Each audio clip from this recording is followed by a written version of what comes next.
Assalamualaikum warahmatullahi wabarakatuh. Waalaikumsalam warahmatullahi wabarakatuh. Oke, baiklah. Jadi pada hari ini kita akan pelajari tentang akhlak pergaulan remaja dalam Islam.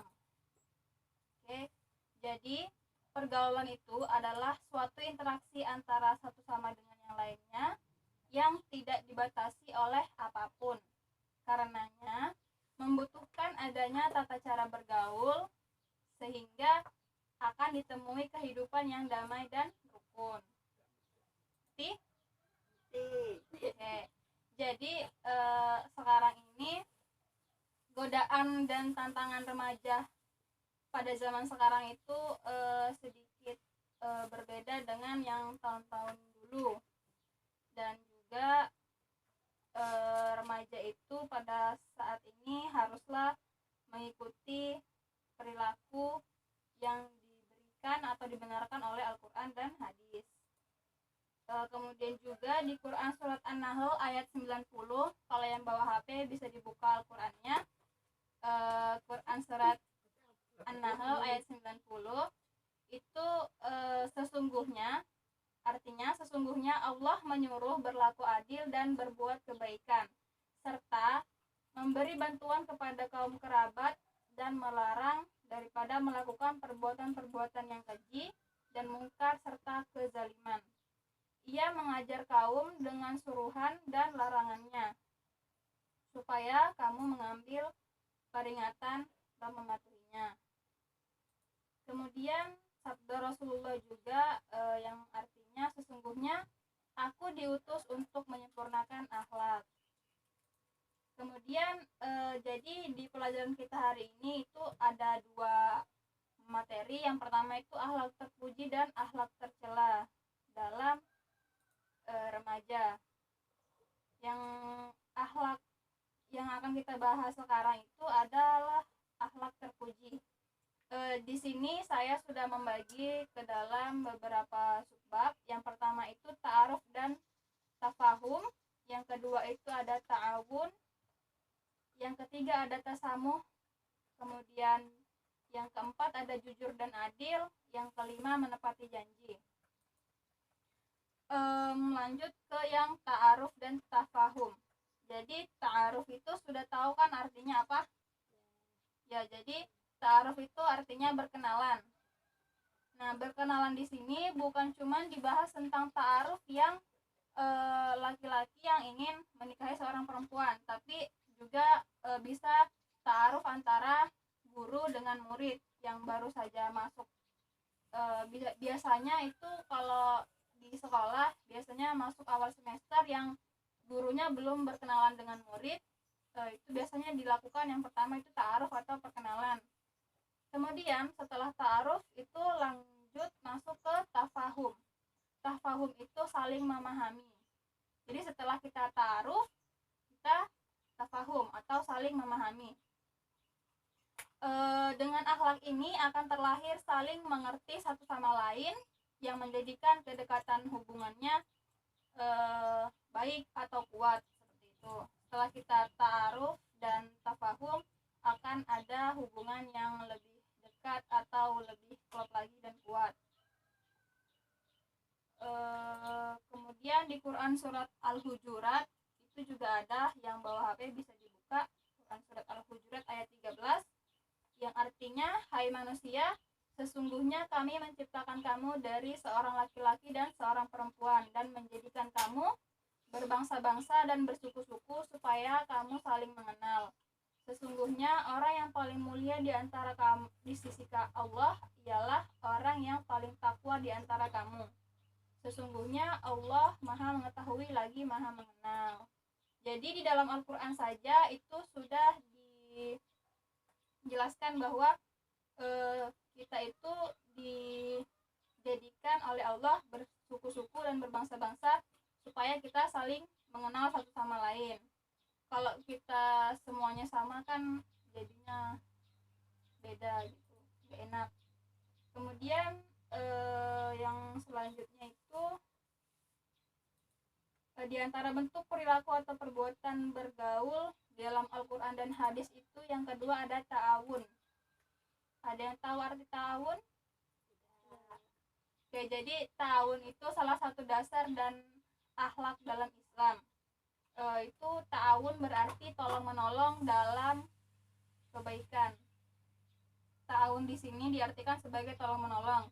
Tolong menolong di sini tolong menolong dalam arti hal kebaikan. Dengan adanya ta'awun akan terjalin kerjasama, saling menolong antara teman, menolong teman yang sedang kesusahan, mengunjungi tetangga yang sakit, dan lain sebagainya. Intinya adalah tolong menolong dalam hal kebaikan apapun itu ta'awun. Kemudian di Al-Quran juga sudah dijelaskan tentang ta'awun itu di Quran surat Al-Maidah ayat 2, yang artinya tolong menolonglah kamu dalam mengerjakan kebajikan dan takwa, dan jangan tolong menolong dalam berbuat dosa dan pelanggaran. Jadi yang diperbolehkan itu ialah tolong menolong dalam hal kebaikan, dan jangan tolong menolong dalam berbuat dosa dan pelanggaran. Kemudian selanjutnya itu adalah tasamuh atau toleran. Jadi arti tasamuh itu adalah toleran. Tasamuh atau toleran adalah mempertahankan pendirian pribadi tetapi tetap bersedia menerima pendapat orang lain. Jadi ketika kita punya pendapat kita pribadi tapi kita tetap menghargai pendapat orang lain, itu bisa juga disebut dengan toleran. Kemudian toleran itu banyak versi. Toleran dari kehidupan, kemudian baik antar beragama kita toleran, kemudian beda kebudayaan kita juga harus toleran, di kondisi sosial juga kita harus toleran, kemudian kebangsaan dan kemasyarakatan. Jadi toleransi itu bukan cuma tentang beragama saja, tapi tentang pendapat dengan orang lain, kemudian kebudayaan orang lain kita juga harus toleransi. Kemudian juga di Indonesia ini kan banyak yang namanya suku, terus ras, agama, dan juga bahasa yang beribu-ribu. Disitulah toleransi berperan agar kita tetap satu. Kemudian bab selanjutnya adalah jujur dan adil. Ini sudah masuk ke bab terakhir ya. Jujur dan adil.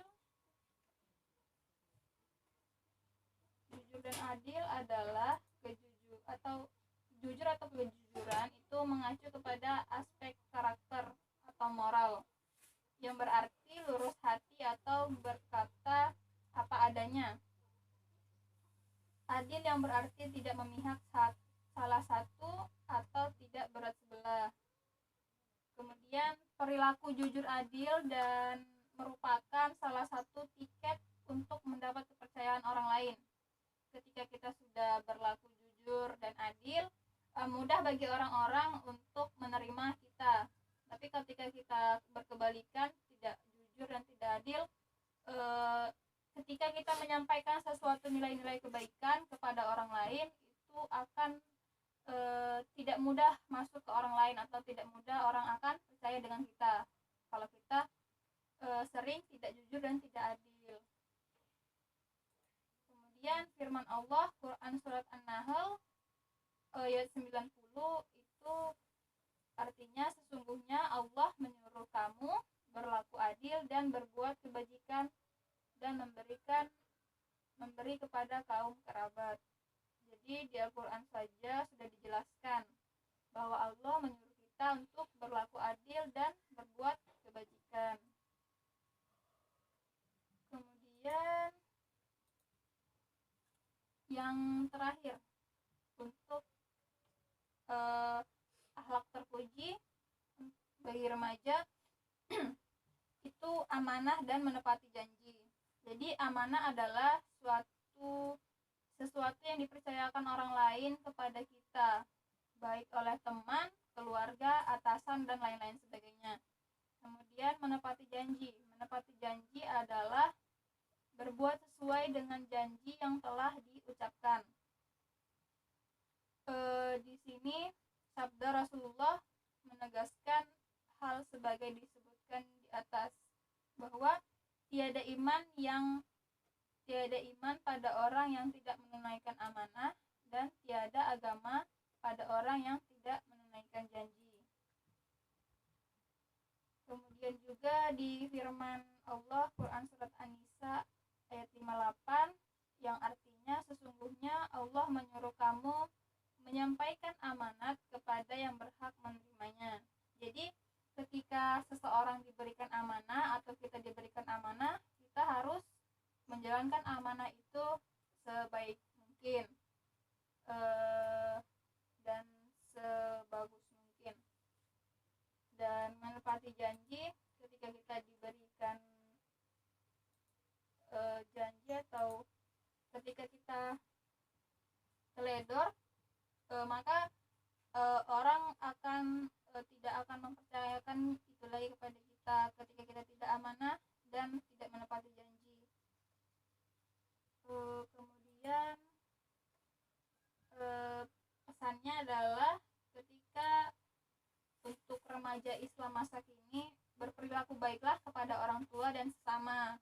Kemudian berbicaralah yang baik dan benar, bicaralah dengan akal sehat, janganlah berkata kotor, dan janganlah bicara kata yang tidak pantas diucapkan. Jadi di zaman sekarang ini kan kita tinggal di akhir zaman kan sekarang, ada banyak perilaku anak muda atau remaja Islam masa kini itu tidak sesuai dengan koridor yang sudah ditetapkan Al-Quran dan hadis. Nah, bagaimana caranya kita sebagai anak muda atau remaja Islam untuk memperbaiki yang salah dan menguatkan yang benar, mempertahankan yang benar, karena itu nanti akan ada timbal baliknya kepada kita ketika kita berbuat baik atau berperilaku baik. Kemudian berbicara kotor. Jadi berbicara kotor, kemudian berbicara yang tidak pantas untuk diucapkan oleh mulut kita, sebaiknya kita kurangi. Yang sering bicara-bicara kotor atau yang bicara yang tidak pantas diucapkan, alangkah baiknya untuk dikurangi ataupun dihilangkan kata-kata kotor atau kata-kata yang tidak pantas diucapkan oleh mulut kita untuk diri kita, karena itu juga untuk kebaikan diri kita. Jadi ketika terlintas kan di otak kita kan bekerja terus seperti itu. Jadi ketika terlintas ingin berbicara kotor, sebaiknya kita diam atau kita ganti dengan kata yang lebih pantas untuk diucapkan daripada harus berkata kotor. Apalagi sekarang bulan Ramadan, pahala dilipat gandakan. Jadi alangkah baiknya untuk terus berbicara baik, dan itu tidak akan rugi untuk diri kita sendiri. Itu juga untuk kebaikan kita, karena ketika suatu waktu kita bicara kotor atau bicara yang tidak baik, yang tidak pantas kita ucapkan, orang akan mengecap kita itu sebagai orang yang tidak baik. Orang akan menilai kita tidak bagus seperti itu. Akan ada nilai minusnya sendiri ketika kita berbicara yang tidak baik. Tapi ketika kita berpikir bahwa kita berbicara yang bagus, kita berbicara yang indah-indah, tidak pernah berkata kotor, tidak pernah lisan kita mengucapkan kata yang kotor, maka orang akan excited dengan kita. Orang akan wah, si A berbicara sangat bagus sekali, bicaranya sangat indah, tidak seperti yang si B misalkan, bicaranya kotor dan lain sebagainya. Itu akan dicap bukan saja kita, tapi orang tua kita atau lingkungan kita. Mungkin orang yang berbicara kotor atau yang berbicara tidak pantas itu, orang lain tua kita itu bukan berasal dari keluarga yang baik-baik atau lingkungan kita tidak baik. Nah, disitulah orang tua kita atau lingkungan kita, keluarga kita akan malu karena banyak orang yang tidak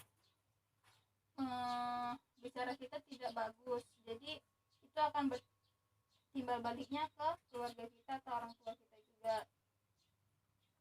Kemudian juga Allah berfirman di Quran surat Al-Ahzab ayat 70 sampai 71, wahai orang-orang beriman, bertakwalah kepada Allah dan ucapkanlah perkataan-perkataan yang benar. Semoga Allah memperbaiki amal perbuatan kamu dan mengampuni dosa-dosa kamu.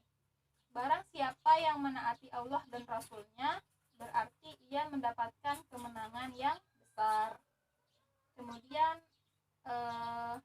akhlak tercela di kalangan remaja Islam masa kini ataupun di zaman now, ya zaman now. Jadi sekarang itu banyak atau marak siswa atau pelajar remaja masa kini itu pergaulannya bebas, kemudian mengkonsumsi khamar, kemudian penyalahgunaan narkoba. Itu yang sekarang banyak dicap di masyarakat kita. Kemudian juga yang sering main TikTok ataupun yang lainnya, itu banyak yang masuk ke beberapa pendapat dan tidak banyak yang menyalahkan. Sebenarnya itu juga kita harus,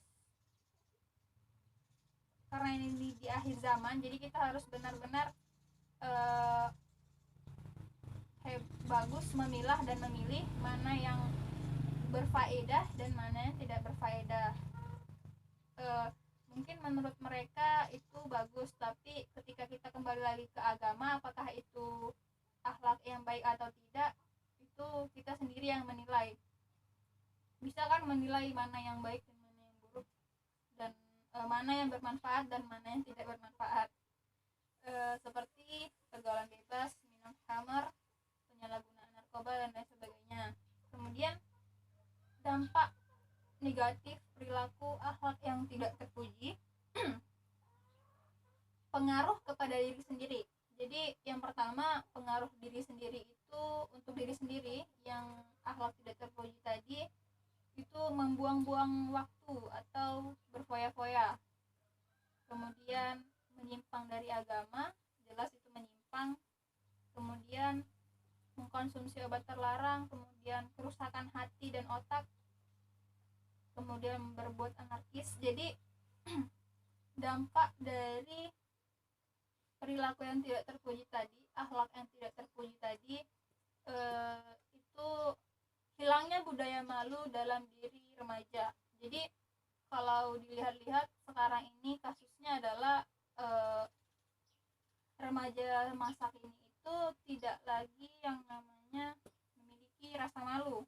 Kebanyakan mereka itu malah mempertontonkan yang tidak seharusnya dilihat, dipertontonkan seperti itu. Mengupload sesuatu yang tidak baik atau tidak layak di sosial media, misalkan hanya untuk kesenangan pribadi, yang banyak orang membuat kontroversi atau menjudge. Jadi hindari yang namanya mengupload di sosial media ataukah itu tentang malu. Jadi kita ini sebagai remaja Islami, remaja masa kini, alangkah baiknya kita tidak biarkan kita saja yang tahu tentang akhlak kita tidak baik, tapi alangkah baiknya untuk tidak diupload ke sosial media. Itu namanya sudah hilang rasa malu di dalam diri kita sendiri, sudah tidak malu lagi untuk misalkan tidak berhijab mengupload di sosial media, ataupun cuma pakai baju yang atasan sini terbuka, banyak yang terbuka. Itu bisa masuk ke hilangnya budaya malu pada dalam diri remaja. Kemudian kerusakan hati dan otak. Jadi di sini bukan hanya tentang jasmani tapi juga rohani. Rusaknya hati dan otak itu akan sangat berbahaya. Jadi setidaknya hindari yang namanya berbuat anarkis, obat terlarang ataupun hidup berfoya-foya, karena itu tidak perilaku akhlak yang tidak terpuji. Kemudian ketika itu tadi pengaruh pada diri sendiri, kemudian pengaruh pada orang lain. Yang pertama itu mengancam hak-hak hidup orang lain. Jadi bayangkan ketika orang itu mabuk, kemudian dia keluar tengah malam, itu kan biasanya kan ada orang yang berlalu lalang atau pejalan kaki, itu akan mengancam bahaya orang lain, apalagi ketika orang tersebut membawa miras atau emosi, mungkin akan terjadi hal-hal yang tidak diinginkan. Kemudian mengancam kehormatan orang lain atau perbuatan asusila. Kemudian keresahan sosial. Jadi ketika kita sudah melakukan hal-hal yang tidak baik seperti penyalahgunaan narkoba, kemudian minum khamar, itu kan akan meresahkan banyak orang atau masyarakat ketika kita berada di lingkungan tersebut. Kemudian itu tadi pengaruh kepada orang lain. Selanjutnya itu ada bergaul. Jadi bergaul dengan beberapa orang itu beda caranya. Misalkan bergaul dengan teman sebaya itu berbeda cara, kemudian bergaul dengan orang tua, bergaul dengan guru, kemudian bergaul dengan lawan jenis. Jadi di sini saya akan membedakan bagaimana berakhlak dengan orang tua, guru, kemudian teman sebaya ataupun lawan jenis. Jadi yang pertama itu bergaul dengan orang tua. Bergaul atau berakhlak dengan orang tua yakni dengan berkata sopan santun, kemudian lemah lembut, kemudian jika hendak pergi kita meminta izin dan mengucapkan salam. Kenapa?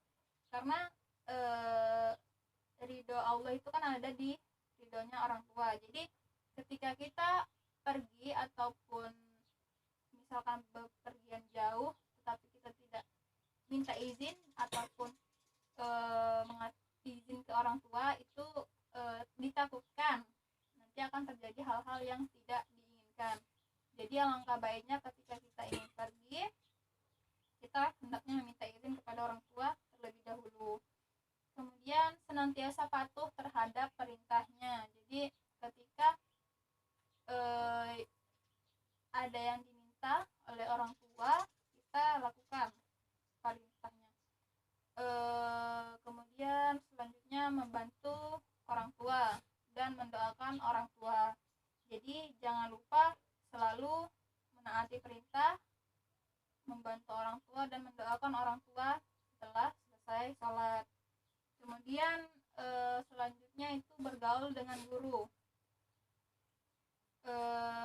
yakni dengan selalu menaati perintahnya. Kemudian berkata sopan ketika mengikuti pelajaran, kemudian ikhlas penuh kesabaran dalam mengikuti pelajarannya, serta mendoakan guru. Jadi di sini bukan pengalaman sih, dari cerita guru-guru. Jadi kita itu harus sopan kepada guru, kemudian mengikuti pelajarannya.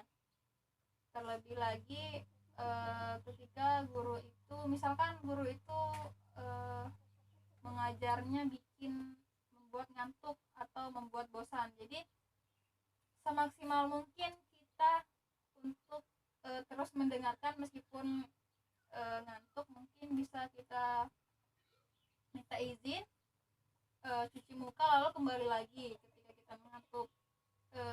Kemudian mungkin ada pesan sedikit, jadi jangan melewati batas antara guru dan murid, karena ketika seorang guru itu tidak ridho dengan apa yang dia ajarkan atau yang dia berikan ilmunya kepada kita, itu akan menjadi tidak berkah untuk kita. Jadi ketika kita sudah bertahun-tahun sekolah, mungkin ketika guru itu tidak ridho dengan yang kita dengarkan atau yang dia ajarkan ke kita, maka itu akan menjadi ilmu yang sia-sia dan tidak berguna. Jadi sebisa mungkin untuk mencari ridho dan doa. Kemudian juga jangan lupa untuk terus mendoakan guru. Kemudian bergaul dengan teman sebaya. Jadi ketika tadi sudah membahas tentang guru, kemudian orang tua, bergaul dengan teman-teman sebaya dengan cara yaitu menghargai. Pertama dengan saling menghargai, kemudian tidak suka menghina sesama, saling menasihati, kemudian mendahulukan kepentingan bersama daripada kepentingan diri sendiri. Kemudian bertutur kata yang lembut dan baik. Kemudian di sini kita harus saling menghargai teman kita, atau privasi teman kita juga harus kita hargai. Kemudian tidak suka menghina sesama. Jadi sekarang ini, baru-baru ini banyak sekali yang namanya bullying ataupun menghina teman kita. Misalkan teman kita jelek, hitam, dekil. Nah, di situ kita mengejek, dan itu jangan sampai, karena banyak sekali orang, ada yang mungkin menganggap itu sebagai lelucon, tapi ada yang menganggapnya sebagai sesuatu yang serius. Jadi ketika kita berteman ataupun kita punya teman sebaya, hindari yang namanya mengejek atau menghina sesama, karena itu tidak baik. Kemudian saling menasehati dalam kebaikan. Menasehati dalam kebaikan sudah dijelaskan seperti yang tadi di akhlak terpuji, bahwa kita sebagai teman sebaya itu biasanya kan lebih dekat.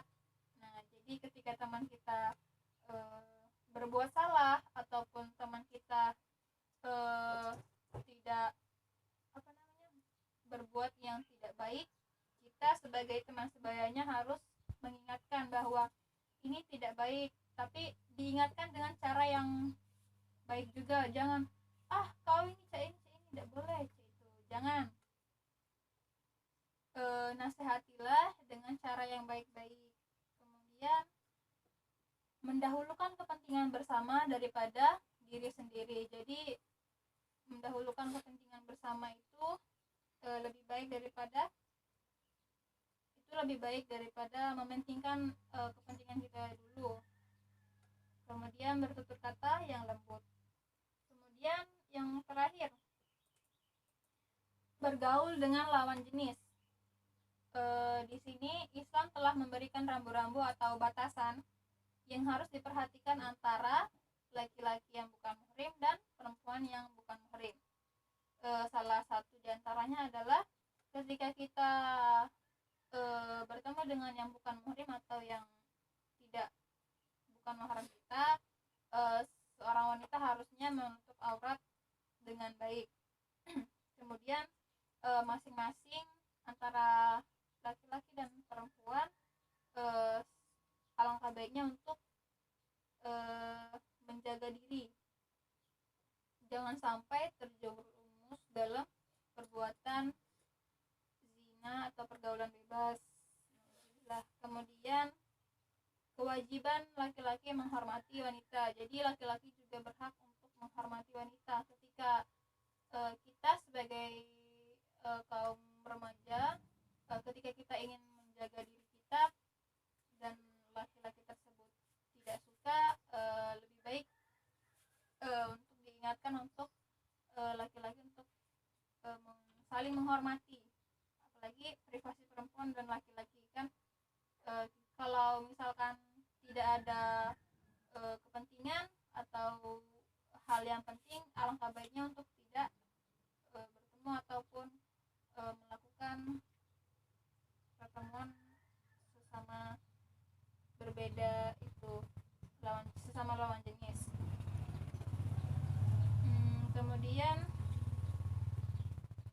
menjaga diri itu baik atau menjaga kemaluan itu diwajibkan kepada kita. Jadi ketika kita bergaul dengan lawan jenis, ketika tidak ada hal yang penting, alangkah baiknya untuk menghindari. Kan biasanya ada orang yang suka modus atau